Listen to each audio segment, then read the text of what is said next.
Bienvenidos al canal de Toda Historia. Me presento, soy Jairo Almendares. Hoy les vengo a relatar el capítulo 9, en la cual se trata cambios sociales y económicos en la historia de El Salvador. Antes de empezar a relatar, les invito a que se suscriban al canal.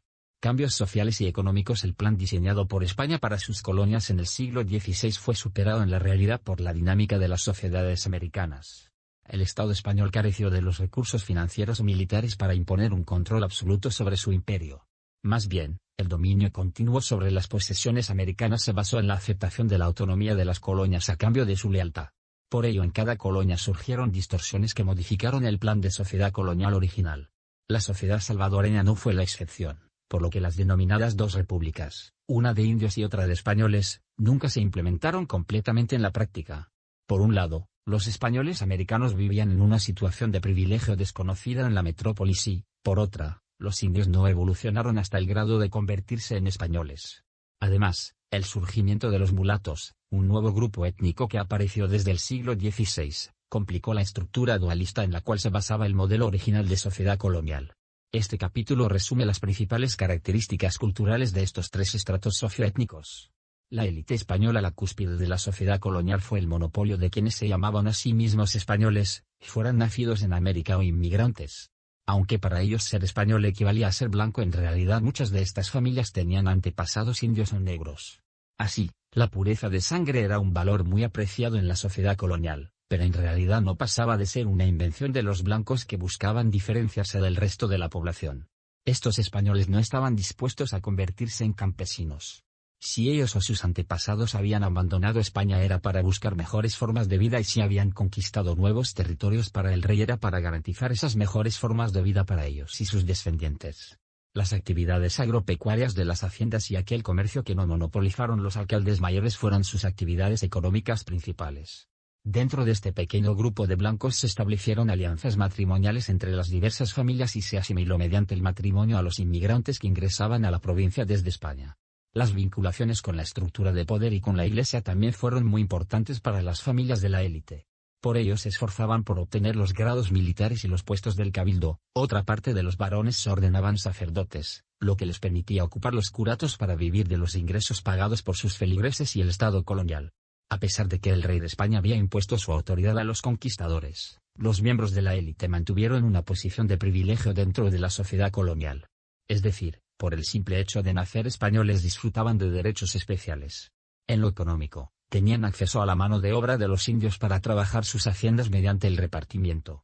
Esta era la asignación obligatoria de una parte de los indios de un pueblo para trabajar en las haciendas a cambio de un salario bajo. En lo judicial, ningún español, por criminal que fuera, podía ser detenido por nadie que no fuera una autoridad española y tenía derecho a ser juzgado en su propia ciudad, entre sus vecinos y conocidos. Además, si era declarado culpable recibía penas diferentes de las que recibían indios y mulatos. Las ciudades coloniales demuestran esta división étnica de la sociedad. Cerca de la plaza central vivían las personalidades más influyentes, en cambio en la periferia vivían los ciudadanos de menor categoría, mestizos, mulatos, indígenas, etc. Sin embargo, cuando el hijo de un comerciante de San Miguel se robó un caballo en la ciudad de Guatemala para escaparse del colegio en 1761, el administrador de su padre anotó en los libros de cuentas el dinero pagado al mulato que tuvo el atrevimiento de reclamar su bestia. La propiedad de los miembros de la élite era sagrada, pero la de los grupos subordinados no lo era tanto. A pesar de su arraigo, la prepotencia no fue el único estilo de dominar ejercido por los españoles. Dado que la producción de añil promovía la competencia entre los hacendados por contratar a indios ilegalmente y a mulatos difíciles de controlar, todo español construía una red de vinculaciones con comunidades e individuos.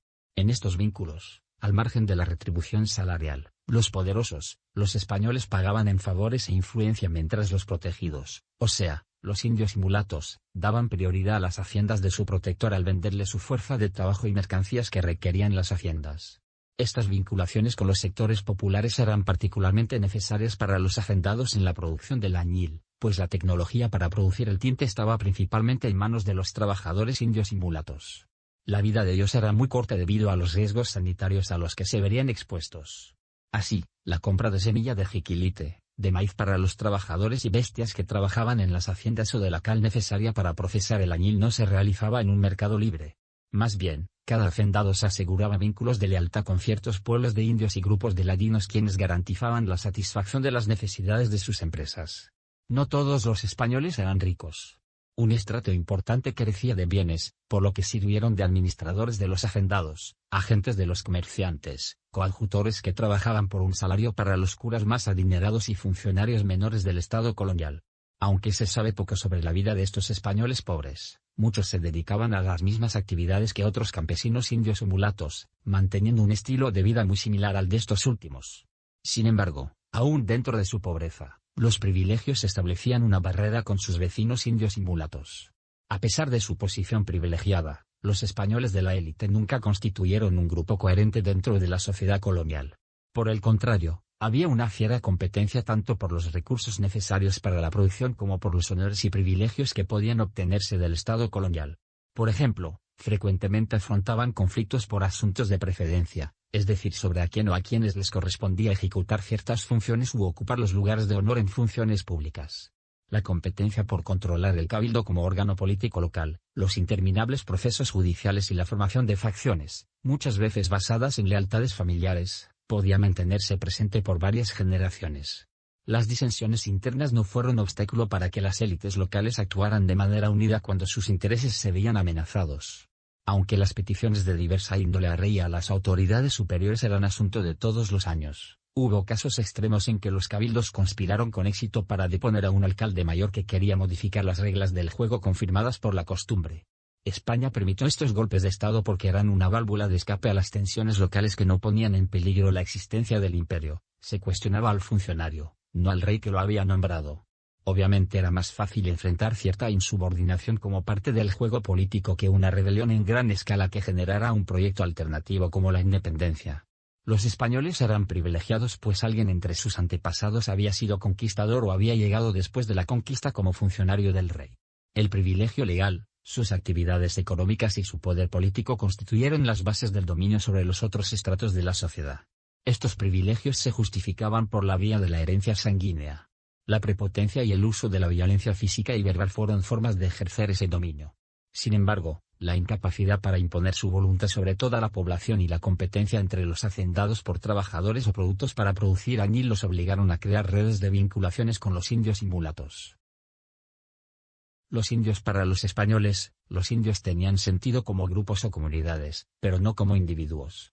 La concentración de los indios en pueblos bajo la supervisión de los cabildos indígenas, los curas y los alcaldes mayores, los convirtió en el grupo étnico social más controlado y más sistemáticamente explotado por el Estado colonial, sus funcionarios y los hacendados. Aunque ellos vieron en la cofradía un fuerte baluarte para mantener su identidad, pese a que la corona española pretendió que los indios poco a poco se convirtieran en súbditos con iguales derechos que los descendientes de los conquistadores, siempre fueron considerados como los vencidos y, gracias al racismo existente, como inferiores, por lo que no es extraño que todos los estratos sociales abusaran de ellos. Los indios tenían menos derechos y ventajas que los descendientes libres de esclavos africanos, quienes, de acuerdo con el modelo original de sociedad colonial, debieron ocupar el último estrato social junto con los esclavos negros. A los indios se les representaba y se representaban a sí mismos como comunidades, pero no constituían conglomerados homogéneos. En principio, la propiedad de la tierra era comunitaria, pero hubo una diferenciación social al interior de los pueblos. El poder y la riqueza dentro de los pueblos estaban concentrados en el estrato social que controlaba el cabildo indígena, cuyos miembros actuaban amparados por el Estado colonial. El obispo Cortés y Larraz percibió este fenómeno en 1770, aunque con la miopía característica de quien no comprendía las raíces de lo que sucedía. La verdadera miseria de los indios la tienen por los mismos indios que son alcaldes y principales, pues con la crueldad que les es natural los castigan atrozmente, los tienen esclavizados y se hacen señores de sus trabajos y caudales. El prelado no entendió ni que la crueldad no es natural en ninguna etnia ni que estos abusos eran la consecuencia del sistema de dominación impuesto por el sistema colonial. La monarquía española no aceptó nunca la esclavitud de los indígenas, pero tampoco pudo refrenarla. La corona permitía los repartimientos porque los indígenas quedaban así encomendados a quien los recibía, que velaría por su indoctrinación cristiana y su salvación.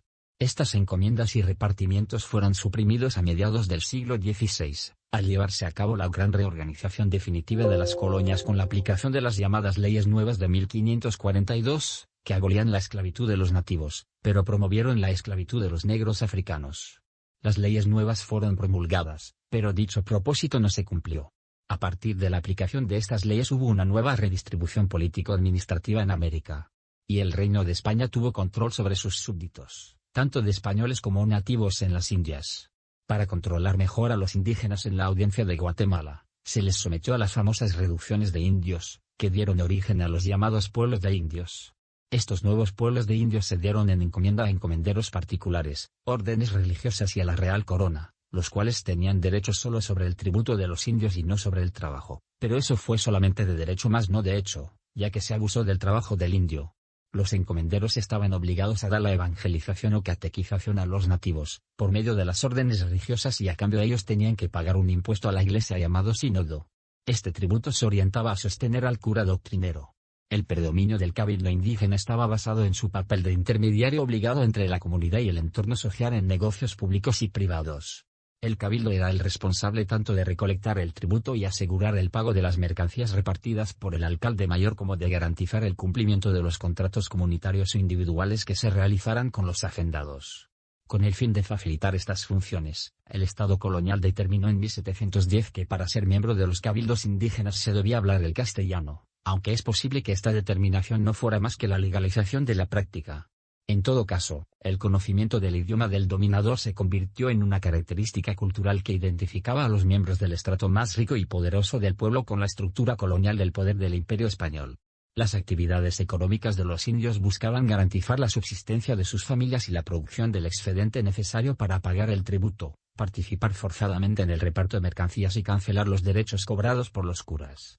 Los indios continuaron siendo los principales productores de granos de primera necesidad, aunque era común que la ganadería de las haciendas destruyera sus cultivos pues el ganado se comía sus milpas y frijolares, debido a que las culturas nativas no habían diseñado sistemas de cercado para proteger sus siembras.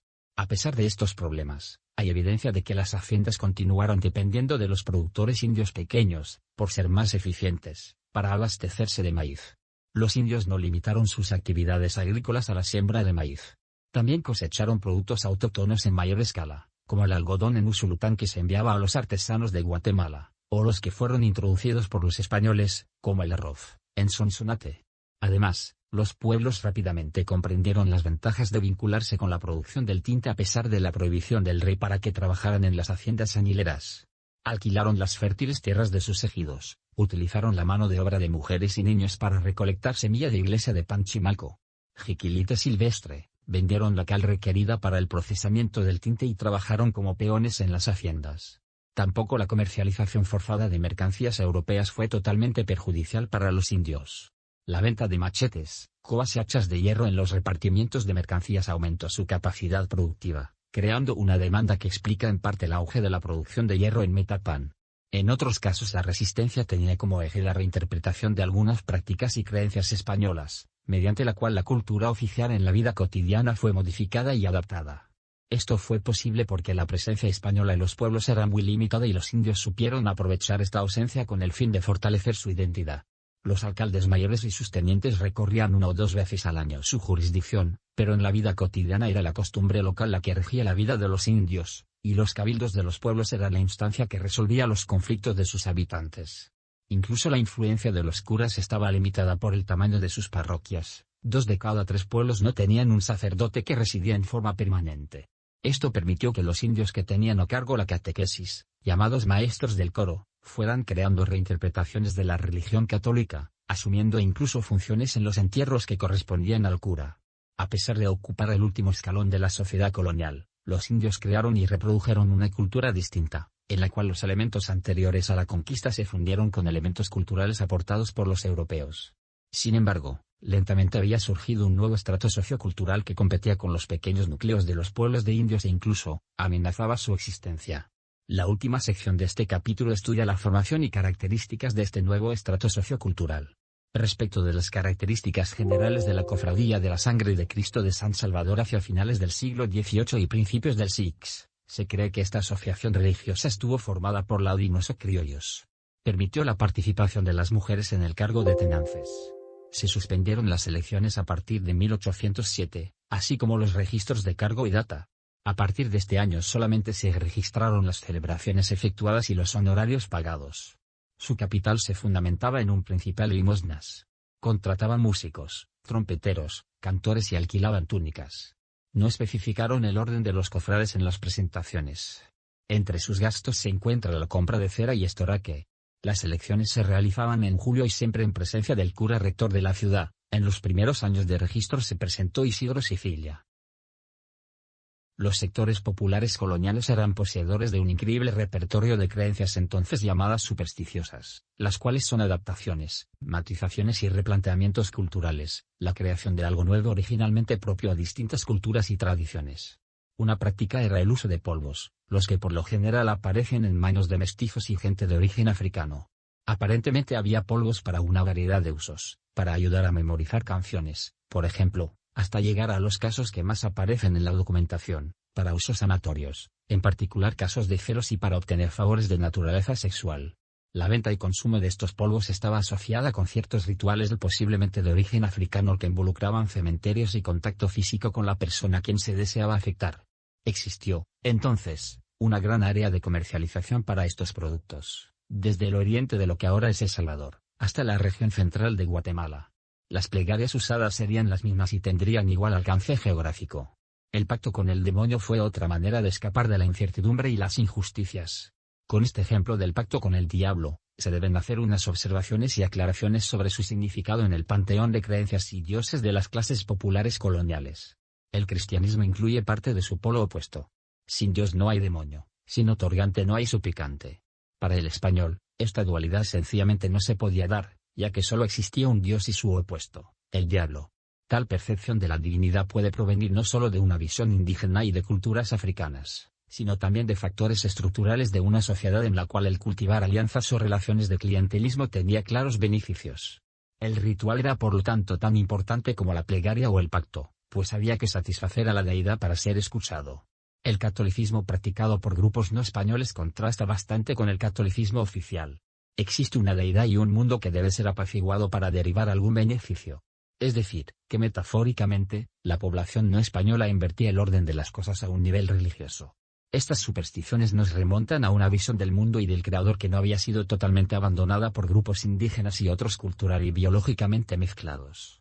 Metafóricamente, la población no española invertía el orden de las cosas al rendirle culto a aquel o aquellos objetos y características que representaban el polo opuesto o conquistadores, quienes al tropezar con plantas, animales y cosas que les eran totalmente desconocidos y para los cuales no había nombre alguno en español, se vieron forzados a adoptar el nombre Nova para designarlos, especialmente cuando se trataba de alimentos. Los españoles traían ya un extenso grupo de palabras caribes y aztecas, adquirido a su paso por México y en su larga estancia en las Antillas.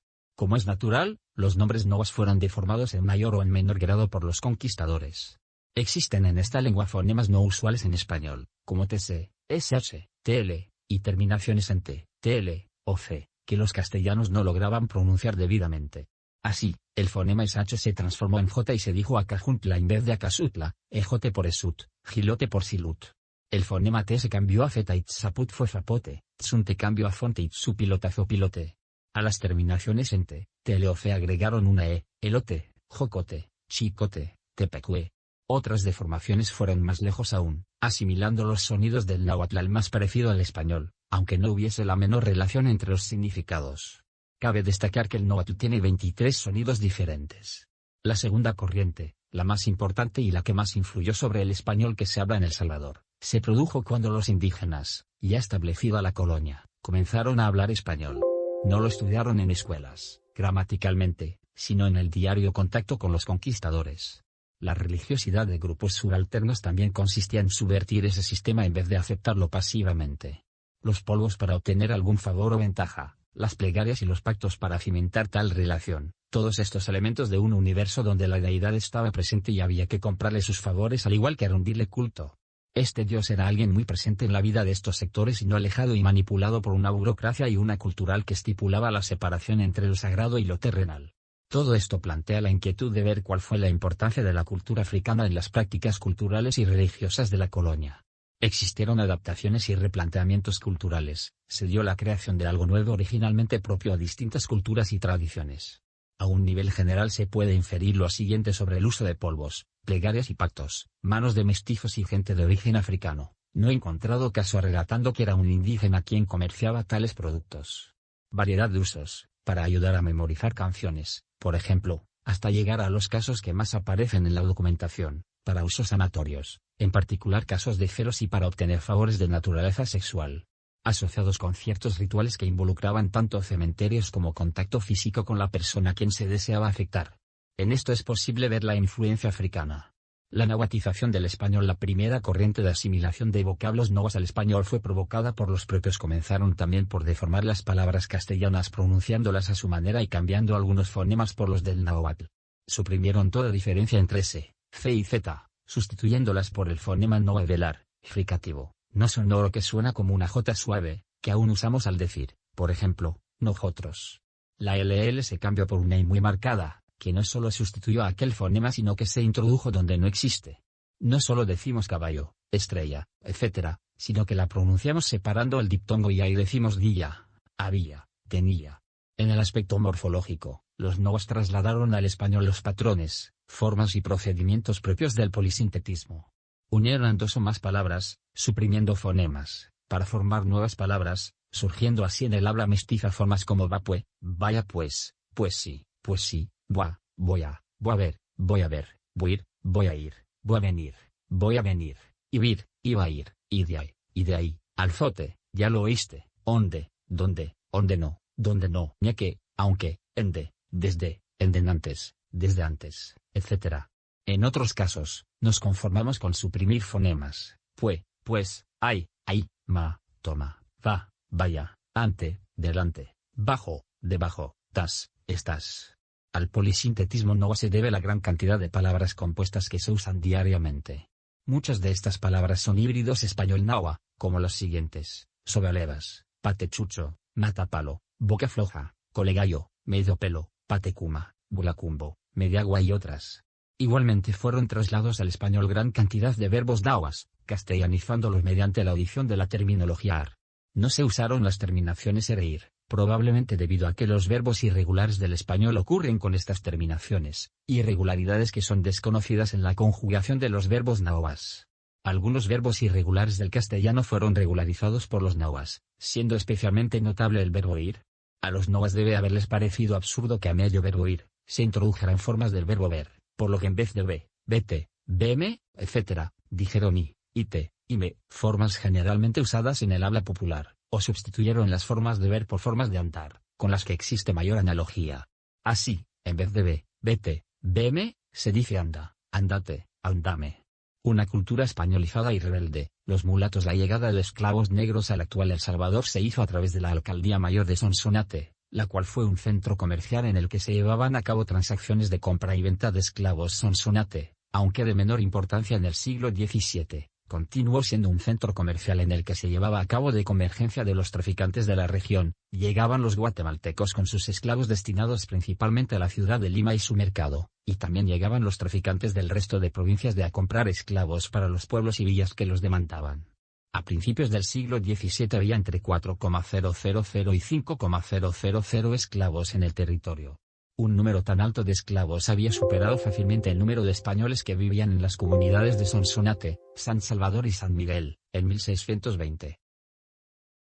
Las tres juntas tenían un poco menos de 600 vecinos españoles, o tal vez 3,600 residentes españoles en su totalidad como habitantes de toda la provincia. 16 Aunque los cultivadores de añil dependían en gran parte de la población indígena para sus necesidades laborales, generalmente poseían algunos esclavos que realizaban tareas especializadas, supervisaban a los trabajadores indígenas y servían de símbolo de estatus.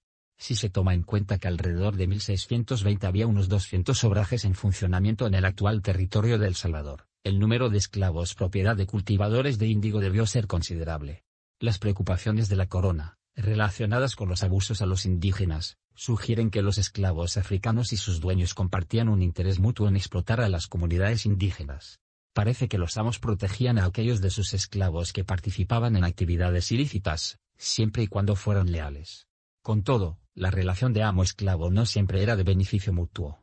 Los esclavos con frecuencia trataban de escapar de ella. 17 La sublevación abierta también indicaba descontento claro con el estatus de esclavo. Tales sublevaciones eran relativamente raras, ya que los dueños de esclavos y los funcionarios reales respondían rápidamente con la fuerza a cualquier amenaza. No obstante, El Salvador colonial parece haber presenciado una de las sublevaciones de esclavos más grandes en la historia de Centroamérica. Los detalles de la rebelión permanecen oscuros, excepto que ocurrió durante la Semana Santa de 1626 y que en ella pueden haber participado hasta 2,000 esclavos. La transición de la esclavitud a la libertad en El Salvador colonial ocurrió en gran parte, por medios que no eran la huida ni la sublevación. La manumisión fue uno de esos medios. Los dueños de esclavos a menudo daban la libertad para recompensar a los favoritos, o para deshacerse de esclavos viejos o enfermos. Los esclavos también podían comprar su propia libertad. Como las importaciones de esclavos casi había terminado, la manumisión y las relaciones entre los hombres esclavos y las mujeres libres condujeron rápidamente a una caída drástica en el número de esclavos en el territorio de El Salvador colonial, hacia finales del siglo XVII. Las uniones matrimoniales en las que por lo menos un cónyuge era esclavo comprendían casi el 18% de las diligencias matrimoniales en 1671, pero solo 6% del total en 1681 y menos de 3% en 1691. Sin embargo, la tendencia descendente en la población esclava de El Salvador parece haber empezado de nuevo en 1711, cuando solo 2 de 107 diligencias tenían que ver con esclavos. No cabe duda de que la primera generación procreada por españoles e indias o por negros esclavos e indias fue más un fruto de la violencia y del abuso de los europeos que del amor. La apropiación de las mujeres era parte del botín del vencedor, es decir de los españoles, y de sus subordinados, los negros esclavos que sirvieron de capataces de los indios durante los primeros años. Con el paso del tiempo los cruces entre negros e indios no solo continuaron como consecuencia de la convivencia, sino que además fueron promovidos por los españoles. En 1614 se denunció que los españoles de San Salvador enviaban a sus negros a procrear hijos con indias para luego convencerlas de que sus hijos nacían esclavos, práctica prohibida por las autoridades pues la calidad de esclavo se heredaba por la madre. Pero cualesquiera que fueran las condiciones de su procreación, este nuevo grupo social no cabía dentro de la estructura ideada por España para su imperio. No existen grupos sociales ni naciones que no hayan recibido aportes genéticos de otros grupos a lo largo de su historia. Sin embargo, los grupos sociales dominantes han utilizado el concepto de raza para justificar su posición social, argumentando que el orden de la sociedad no es más que una extensión de la naturaleza. Así, los españoles creían que tanto los indios derrotados como los negros esclavos africanos y sus descendientes eran seres humanos inferiores. Por ello crearon un complejo sistema jerárquico para las llamadas castas, quienes tenían antepasados de diferente raza, en el cual los individuos ocupaban los puestos superiores según la mayor proporción de sangre blanca que corriera por sus venas. En el caso salvadoreño, se les llamó mulatos a quienes no eran ni españoles ni indios puros. Típica expresión racista, la palabra mulato hacía referencia a la mula, el producto poco natural del cruce entre yeguas y burros. Mulato es un término despectivo que los blancos de la clase dominante dieron a su mezcla con elementos de la etnia y culturas negras. Lo racional, justo y correcto es mestizo, como nombre del producto de la mezcla o híbrido de raza y cultura de esos cruzamientos. Mestizo, pues, es mixto o mezclado y cabe en la definición, de manera perfecta, a los hijos de negros y blancas o blancos y negras. La constante referencia a mestizos y mulatos como intermediarios en los negocios entre indios y españoles mientras duró el auge cacautero de los hidalgos y la fabricación de añil, explica por qué el Estado colonial los ubicara en una mejor situación económica. Por ello cuando se estableció el tributo que debían pagar los indios al extinguirse las encomiendas, también se decidió imponer un tributo aún más alto sobre los mulatos. Esto, sin embargo, era un espejismo. Los mulatos no podían participar como intermediarios pues fueron expulsados de las tierras de los pueblos de indios y nunca hubo una política coherente que les permitiera tener acceso a su propia tierra. Por ejemplo, San Vicente fue una de las pocas reducciones de mulatos que se crearon, pero a la vuelta de algunos años un grupo de españoles residentes obtuvo el establecimiento de un cabildo y convirtió a la villa en una ciudad de españoles.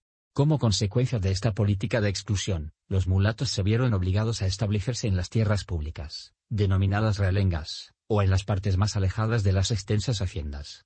El crecimiento del estrato sociocultural de los mulatos no solo se debió al aumento natural de los descendientes de africanos.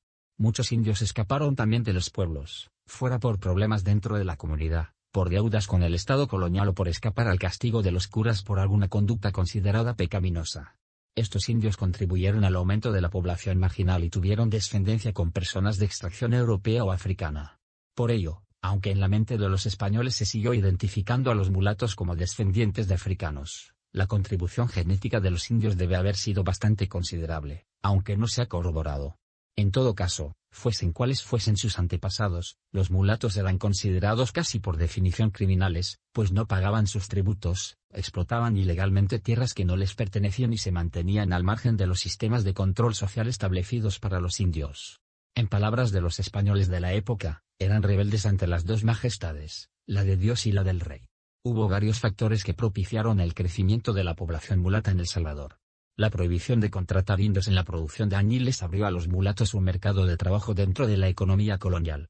Por ello nunca se desarrollaron las llamadas comunidades cimarronas, es decir pueblos de esclavismo en la colonia. Tomado de Martínez Peñate, Óscar. El Salvador. Historia General. San Salvador, Nuevo Enfoque, 2007. E.294. Dientes de africanos ubicados en regiones aisladas fuera del control de las autoridades coloniales. A pesar de las protestas de obispos y oficiales reales, la élite española comprendió que sus actividades económicas dependían del trabajo de esta población criminal. Debido a esto no se eliminaron de los pajuides y rancherías, como se denominaba a los dispersos asentamientos mulatos. La población mulata se dedicaba a dos actividades principales, agricultura y ganadería y la prestación de servicios y comercio. 20 Para 1764 la Iglesia utilizó más la denominación ladino para referirse tanto a mestizos como a los ladinos, y mantuvo separado el vocablo mulato. Como producto de un proceso de ladinización e invisibilización, en 1777, en un informe enviado al rey, ya no se reporta ni a los mestizos ni a la etnia mulata, pero sí a la ladina, posiblemente incluyendo esta a las otras dos. 21 La cultura de los mulatos tenía elementos de la española. Nunca se importaron a El Salvador grandes contingentes de esclavos negros de ambos sexos como para formar una cultura distintiva y mantener un lenguaje común. Por ello, negros y mulatos se apropiaron del castellano desde los primeros años de la colonia. Este fue un instrumento básico al ser esclavos de los españoles intermediarios libres entre indios y hacendados. El proceso de blanqueamiento o integración al resto de la población, que paulatinamente borró muchos rasgos negroides de los salvadoreños, ha sido fundamental en la extensión de la idea de que el negro estuvo ausente en el istmo y del olvido la herencia genética y cultural de nuestros antepasados africanos. Además de la mezcla interracial, el negro esclavo era forzado a insertarse en la nueva cultura a la que había sido implantado, lo que generaba, entonces, el proceso de asimilación cultural. En el país su huella se diluyó en la sangre mayoritariamente indígena. Este mismo proceso de asimilación, genético y cultural, borró paulatinamente de la memoria colectiva de los esclavos, y sobre todo sus descendientes, su origen africano. En el orden social en que se vieron obligados a vivir lo mismo hicieron los indios que abandonaron sus pueblos, dado que carecían de otra lengua común que les sirviera para comunicarse. Además, la carencia de comunidades que les permitiera crear una cultura material distintiva y el contacto esporádico con hacendados que pagaban sus servicios con mercancías europeas hicieron que los mulatos desarrollaran un gusto por estas últimas. Irónicamente, estos individuos que vivían en los límites del poder colonial no tuvieron que ser forzados a adquirir los bienes europeos, como fue el caso de los indios a través del reparto de mercancías. La élite española y el Estado colonial no podían ignorar el crecimiento de este estrato socioétnico al margen de sus mecanismos de control. La solución de este problema de seguridad interior provino de una amenaza exterior. Aunque ya en el siglo XVI algunas flotas extranjeras, llamadas piratas o corsarias por los españoles, habían atacado las colonias españolas en el Océano Pacífico, no fue sino hasta el siglo XVII que estos ataques se convirtieron en una amenaza constante. La seguridad de Centroamérica no podía confiarse al reducido grupo de españoles y para esto era impensable armar a los indios. La solución fue establecer un vínculo institucional con los mulatos a través de milicias dirigidas por oficiales españoles. A cambio de este servicio militar, las autoridades españolas eliminaron el tributo sobre los mulatos, que de todas formas nunca habían sido capaces de cobrar. La Iglesia Católica también contribuyó al proceso de integración de los mulatos a la sociedad colonial. Este estrato socioétnico con serias limitaciones de acceso legal a la tierra encontró en la formación de cofradías una manera de acumular cierta riqueza. Además, en ausencia de comunidades bien estructuradas como las de los indios, tanto las milicias como las cofradías otorgaron a los mulatos mecanismos de vinculación entre sí. Estas cofradías de mulatos no eran tan activas en sus funciones religiosas como las de los indios, pero estaban mucho más vinculadas al sistema comercial, eran mejor administradas y más ricas. El espíritu empresarial, parte de la cultura de los españoles, también había permeado la cultura mulata. 97 Los mulatos ganaron con el servicio militar algo más que la exención del tributo. Las autoridades españolas se hicieron cada vez más de la vista gorda ante la presencia de mulatos en los pueblos de indios, lo cual continuaba siendo ilegal, ya que compitieran por las tierras de estos pueblos. Este proceso llegó a extremos que pueden ejemplificarse con el caso de la comunidad usulutana en 1769. Para esta fecha solo había 2 familias indias originarias del pueblo, las cuales habían invitado a residir con ellas a otras 18 familias indias de otros pueblos con el fin de no perder el derecho a tener su cabildo de indios. Sin embargo, para esta fecha de cada 100 habitantes solo 6 eran indios. La conquista de los pueblos de indios por los mulatos tuvo como aliados a los curas, dado que sus ingresos aumentaban sustancialmente si el pueblo se convertía en una comunidad mulata. A pesar de las nuevas vinculaciones con el Estado colonial, los mulatos siguieron siendo considerados rebeldes, vagabundos y propensos al crimen por los españoles. A su vez, los mulatos despreciaban a los indios e invadían sus espacios. Sin embargo, los mulatos habían pasado de ser un estrato marginal de indeseables a constituir el segundo grupo socioétnico más numeroso de El Salvador para finales del período colonial y, como se verá en los próximos capítulos, su cultura fue eventualmente la dominante en el país. En conclusión, los grupos socioculturales que convivieron durante la colonia en El Salvador no fueron simplemente el resultado de diferentes mezclas de los elementos aportados por nativos, europeos y africanos. Aunque estos elementos efectivamente se encontraban presentes, la importancia de los mismos y su significado dependieron de las diferentes condiciones jurídicas y socioeconómicas bajo las cuales se fraguaron las culturas de la élite española, de los indios y de los mulatos. El quehacer cotidiano de los grupos sociales estuvo determinado por las condiciones bajo las que enfrentó su reproducción. Durante la conquista se inició el largo proceso de formación de la sociedad colonial sobre la base de la población indígena sometida y la superposición del grupo de guerreros castellanos. Los españoles que arribaron a América lo hicieron convencidos de traer consigo los elementos de la civilización y por lo mismo negaron todo valor a las culturas nativas. La sociedad colonial estaba organizada en un rígido sistema que distribuía la población en sectores claramente diferenciados y ordenados jerárquicamente. El sistema social de la colonia no se entendería si no se tuviera en cuenta el factor racial. Su papel es tanto o más importante que los aspectos económico y cultural.